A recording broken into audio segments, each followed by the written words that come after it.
Good morning, Cornerstone. For today's inspirational vitamin, going to be following up on the message from yesterday. We talked about He is fun, and we looked at John chapter 2, the wedding in Cana of Galilee. And I'm going to read this again and just share one quick thought for you to start off your Monday. On the third day, a wedding took place in Cana of Galilee. Jesus' mother was there, and Jesus and his disciples were invited to the wedding as well. When the wine ran out, Jesus' mother told him, "They don't have any more wine." What does it have to do with you and me, woman? Jesus asked. My hour has not yet come. Do whatever he tells you, his mother told the servants. Now 6 stone water jars had been set there for Jewish purification. Each contained 20 or 30 gallons. Fill the jars with water, Jesus told them. So they filled them to the brim. Then he said to them, Now draw some out and take it to the head waiter. And they did. When the head waiter tasted the water after it had become wine, he did not know where it came from, though the servants who had drawn the water knew. He called the groom and told him, Everyone sets out the fine wine first, then after people are drunk, the inferior. But you have kept the fine wine until now.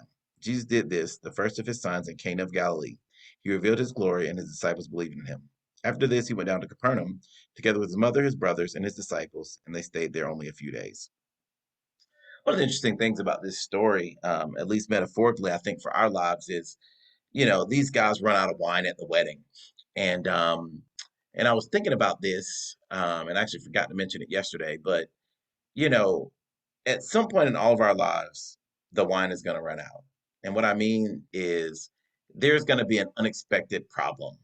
There's going to be something that, maybe the groom and bride's parents didn't plan well. So maybe it's somebody else's fault that a situation happens. Maybe the groom and bride didn't plan well, or didn't have enough money or whatever. Maybe it was, they didn't expect Jesus and his disciples, that whole crew of people to come. And so there were more people than expected. And that's why the wine ran out. We don't know, right? But at some point in our lives, unexpected troubles are going to come our way, right? Things we didn't expect, the loss of a job, a loved one becomes sick, having trouble in your marriage or trouble with your children, finances. Just there's so many things that can just happen. Jesus said, in this world, you will have trouble. But he said, Take heart, I have overcome the world. And so the thought I have here is, you know, it was very good for them that when the wine did run out, Jesus was at their wedding. And it made me think about how when we involve God in our lives, when these problems do come up, when these unexpected things happen, it's great to have Jesus there with you and to know that he's there and to know that, man, there's somebody that can do something about the things that we have no power to control. I mean, there's no way this couple could have produced more wine, or their parents, no one. I mean, it was going to be out.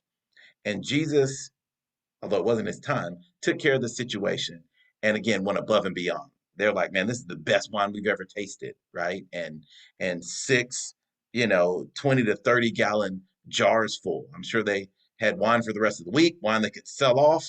I mean, all kind of stuff, right? Jesus just went above and beyond to take care of this seemingly small problem. And so my encouragement for you today is, let's keep Jesus involved in your life. You want him to be at the party. You want him to be in your home. You want him to be in your school, at your job, because when things come up, it's great to have him there involved in your life, because he does know the solutions.